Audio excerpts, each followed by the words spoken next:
Salut les anacalypsiens, bienvenue dans cette nouvelle vidéo d'Anacalypsie. Donc aujourd'hui on se retrouve pour une vidéo autour de Percy Jackson que je viens de regarder. Voilà, j'avais complètement oublié qu'on était mercredi. Donc bon, c'est souvent comme ça quand je suis en vacances, je suis tout souvent perdu dans mes journées. Bref, en tout cas je vais vous en parler. Alors c'est pas le meilleur épisode, euh, pardon, de Percy Jackson qu'on a vu cette année. Je trouve qu'on a vu beaucoup mieux. Euh, et je pense qu'en fait, c'est surtout lié à la structure même de l'épisode. Parce que l'épisode en lui-même, il se passe des choses intéressantes.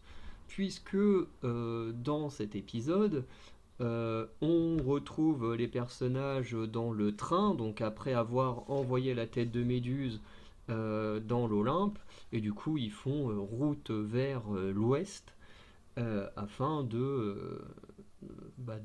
d'aller aux enfers et de récupérer la foudre et tout ça. Enfin bref. Le problème étant que la structure est très particulière. Voilà.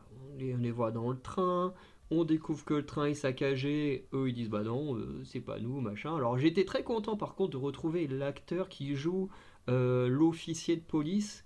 Je me souviens plus du nom de l'acteur ni de son personnage, du nom de son personnage dans The Hundred, parce que ça fait longtemps que j'ai pas rematé un épisode de cette série.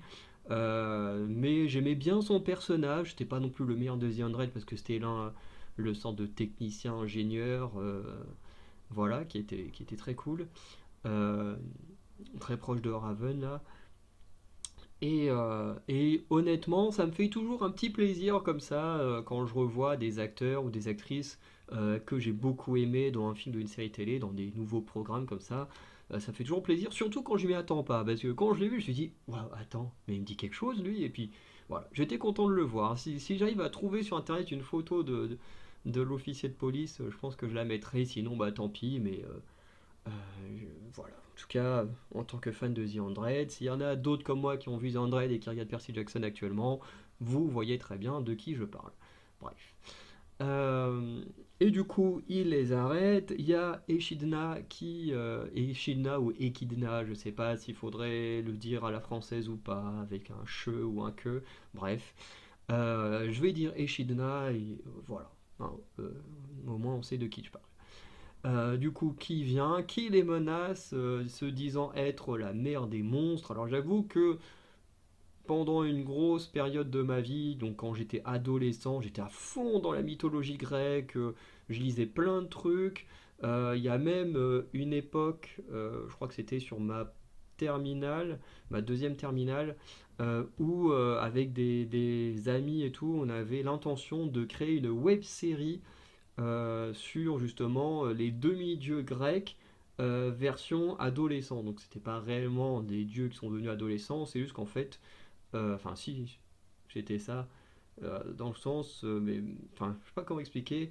En gros, c'est comme si une sorte de personne ultra puissante avait transformé l'essence même de ces personnages pour les foutre dans des corps d'adolescents et du coup sous une sorte de format un peu sitcom on voyait des individus avec les caractéristiques des dieux grecs dans un lycée et qui ensuite on apprendrait que ces gens-là n'ont pas que les caractéristiques mais en réalité sont l'essence même des dieux grecs, donc qui est une sorte d'inspiration également des romans de Rick Jordan, mais pas les Percy Jackson, mais la version égyptienne qui s'appelle. Enfin, je sais que le héros c'est Carter Kane, un truc comme ça. La série des romans, je me souviens plus. Qui du coup a une sorte d'essence divine égyptienne à travers lui. Enfin bref, ça fonctionne un peu différemment que Percy Jackson. Après, j'ai pas encore lu la version mythologie nordique, mais ça m'intéresse aussi. Après avoir fait mes études nordiques, je pense que c'est le type de roman qui peut m'intéresser. Bref. En ce qui concerne du coup, enfin tout ça pour dire que j'ai eu un réel intérêt pour la mythologie grecque pendant toute mon adolescence. Après, en vieillissant, voilà, je me suis intéressé à d'autres choses. Notamment, j'ai fait 3 ans d'études nordiques, donc là, je suis plus intéressé à la culture et on a aussi un peu étudié la mythologie nordique. Donc forcément, j'ai plus trop de, de détails qui provient de la mythologie nordique, enfin grecque. C'est-à-dire que j'ai quand même des souvenirs de certaines histoires et tout, mais pas autant que quand j'étais adolescent, quoi. Là, je vous aurais fait la même vidéo en étant adolescent, alors là, j'aurais connu tellement de trucs que ça aurait été un peu plus facile pour moi, mais bah c'est plus le cas hein, depuis le temps. Moi, j'ai toujours eu une grande passion pour la Grèce, hein. D'ailleurs, le héros des romans que j'écris est né en Grèce, hein, pour toujours montrer à quel point c'est un endroit que j'adore. Et le personnage du maître d'Anacalypsie, lui, est né dans la région nordique. Et voilà, pour montrer que ces deux régions sont vraiment deux régions que j'adore. Bref, petite parenthèse qui se ferme. Du coup, Echidna, du coup, qui serait la mère des monstres, veut du coup en fait se venger des dieux. Et c'est vrai qu'en soi, on peut se poser la question pourquoi maintenant? Pourquoi est-ce que tu viens là t'attaquer à ces demi-dieux-là en particulier et pas à d'autres? Parce que forcément, on se doute bien que les demi-dieux, il n'y a pas que ceux de la colonie. Il y en a dans la colonie, il y en a à l'extérieur de la colonie, il y en a, en fait, il y en a plein partout, entre guillemets, puisque je crois que c'est le troisième roman que j'aime beaucoup. Il y a certains personnages euh, qui apparaissent, qui font partie de mes préférés de la saga Percy Jackson, qui apparaissent à partir du tome 3, ou même certains sont uniquement dans le tome 3. Bref. Euh, et, euh, et du coup, oui, ce tome 3 commence justement avec Percy et tout ça, qui vont justement chercher des jeunes demi-dieux et les ramener à la colonie. Donc tout ça pour expliquer que voilà, les demi-dieux, il n'y a pas que Percy qui était à l'extérieur. Bien sûr, on s'imagine bien qu'il y en a partout. Et c'est pour ça qu'on peut se demander pourquoi est-ce que là, il vient s'attaquer à eux et pas aux autres. Alors pour moi, l'explication, elle est assez simple. On est à l'aube d'une guerre entre les différents dieux de l'Olympe. Voilà, notamment entre très certainement Zeus, pas Poséidon, mais Hadès, et forcément des dieux pourraient prendre position pour l'un ou pour l'autre, puisque les gens pensent que la foudre est chez Hadès. Et encore une fois, si on écoute bien ce que Dionysos a dit dans l'épisode 2, si je dis pas de bêtises, non, c'est pas Dionysos, mais c'est Chiron en faisant référence à Dionysos, que les dieux, il y a des choses qu'ils ne peuvent pas faire, du coup les demi-dieux sont là pour le faire à leur place, d'où l'intérêt des quêtes. Euh, du coup c'est pour ça que bah, forcément Percy est envoyé chercher la foudre. Et du coup, le truc c'est que si Percy réussit sa mission, du coup la guerre est annulée, tout se passe bien et c'est la paix. Mais si Percy échoue, eh ben c'est la guerre, c'est le chaos, et c'est le moment parfait pour les monstres de s'en prendre aux dieux ou demi-dieux, n'importe quoi, parce que ce serait tellement le chaos que, avec la guerre entre les dieux en eux-mêmes, que bah, les monstres, eux, ils peuvent que en profiter pour être une sorte de troisième clan qui attaque et faire du dégât dans tout ça. Donc, effectivement, Echidna a tout intérêt à tuer Percy, Annabeth et Grover pour les empêcher de réussir la quête et donc de semer le chaos à travers la planète. En soi, c'est pas idiot. Euh, du coup, elle les attaque dans le train, ils arrivent à s'enfuir. Ils partent dans le temple d'Athéna à Saint-Louis. Donc Saint-Louis qui est à peu près dans le sud, milieu des États-Unis, hein, parce que bon, c'est quand même un petit peu vers l'ouest, mais c'est pas non plus dans l'ouest ou l'ouest. Si j'ai à peu près des souvenirs d'où est placé Saint-Louis sur la carte des États-Unis. Mais pareil, j'adorais faire des trucs de géo sur tout ce qui était drapeau, capitale, grande ville et tout quand j'étais ado. Mais tout ça, c'est des trucs que j'ai un peu abandonné en grandissant. Mais encore une fois, il y a une période où j'étais adolescent, où je vais sûrement être très chiant, mais je connaissais quasiment toutes les capitales, surtout toutes les capitales d'Europe, je les connaissais par cœur. Je connaissais aussi pas mal de grandes villes, quasiment tous les drapeaux, bref. Je connaissais beaucoup de choses quand j'étais ado que j'ai beaucoup perdu avec les années. Mais bref, c'est pas non plus, encore une fois, la chose dont on veut parler ici. Euh, mais en tout cas, pour moi, Saint-Louis, c'est à peu près dans le milieu sud des États-Unis. Euh, et du coup, ils vont dans ce temple, ils pensent que l'eau peut soigner Percy, sauf que bah là c'est du poison, donc ça fonctionne pas pareil qu'avec une simple coupure. Du coup, ils décident de l'emmener au dernier étage en pensant qu'Athéna va les aider, sauf que ben, Annabeth, suite à un échange que nous on n'entend pas réellement avec Echidna, nous fait comprendre que le fait qu'Annabeth n'ait pas empêché Percy d'envoyer la tête de Méduse à l'Olympe a rendu Athéna furieuse du comportement de sa fille. Voilà, parce que c'est clairement un affront, hein. La tête de Méduse aurait pu transformer un dieu en pierre, donc c'est quand même chaud. Euh, et, euh, et forcément, Athéna décide de ne pas les aider. Voilà, c'est pas du tout la Athéna toute gentille, machin, qu'on a vu dans les films Percy Jackson, hein. Là, une Athéna un peu plus dure. Même si on la voit pas, on sait qu'elle est plus dure puisqu'elle décide de ne pas venir les aider. Du coup, au final, Percy Jackson décide de se sacrifier en affrontant la chimère.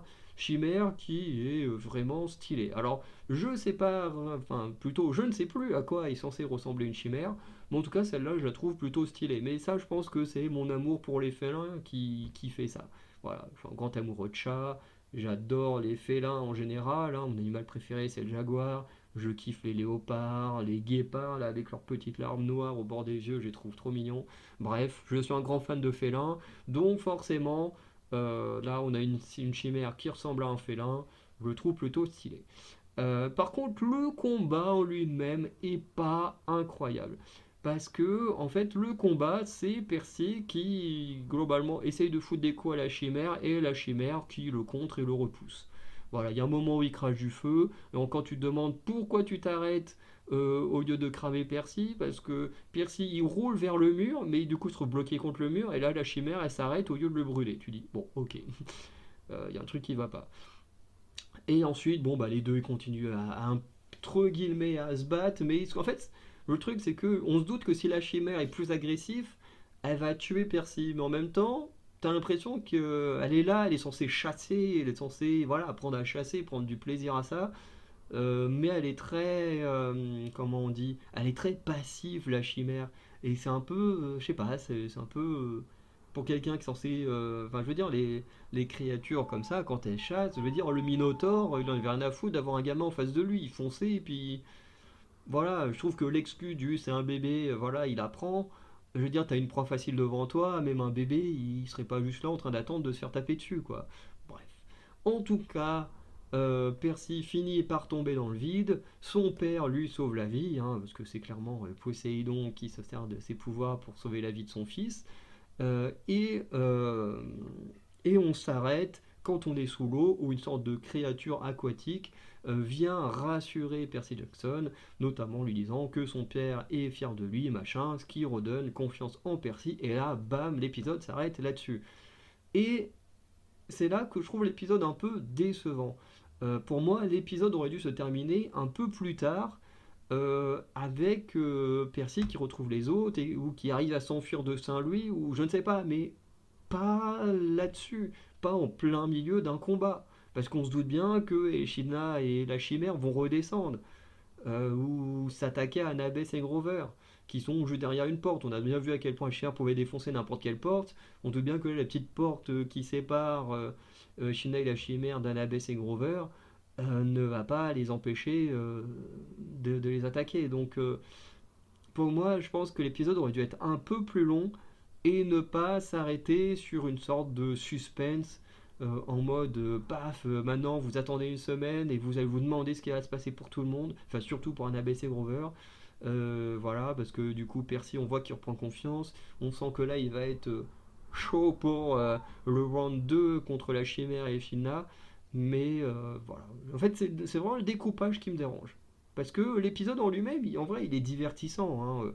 On apprend à nouveau des petites choses. Alors d'abord, surtout sur Talia et la jeunesse d'Annabeth. Euh, et après, hop, petite scène d'action, petit temps de pause pour soigner Percy, petite scène d'action, hop, on termine. En termes de rythme, c'est vraiment pas mal. Mais c'est vraiment la coupure, moi, qui... Je déteste ce genre de coupure. Donc voilà. Encore, on nous teaserait un truc en fin d'épisode, euh, un peu comme la fin de l'épisode 2, voilà, où voilà, au tac, t'as Percy qui est reconnu, machin, hop, du coup, ça y est, On sait qu'il va devoir vivre sa vie en étant reconnu comme fils de Poséidon, comme un enfant défendu, et voilà, c'est plutôt pas mal.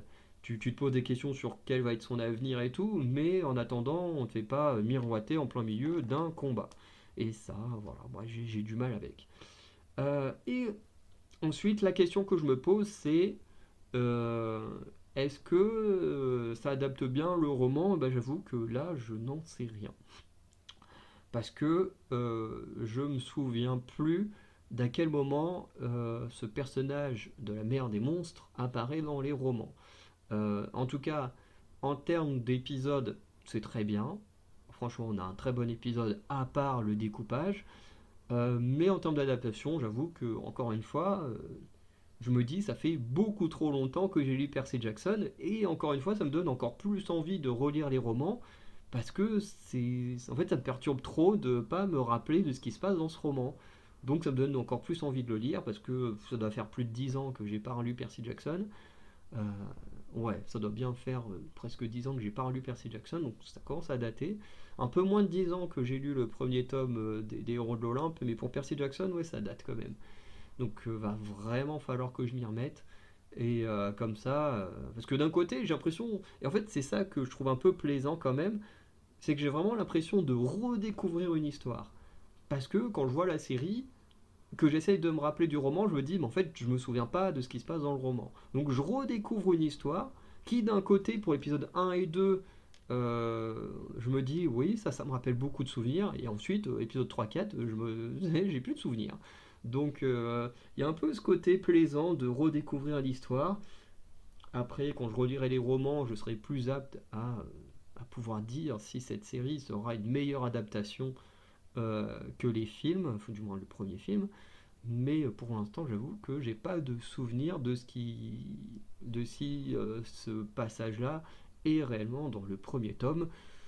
En tout cas, je trouve que, en fonction du contexte qu'on a dans l'histoire, l'attaque d'Echidna avec sa chimère, je trouve qu'elle fait plutôt sens. Voilà.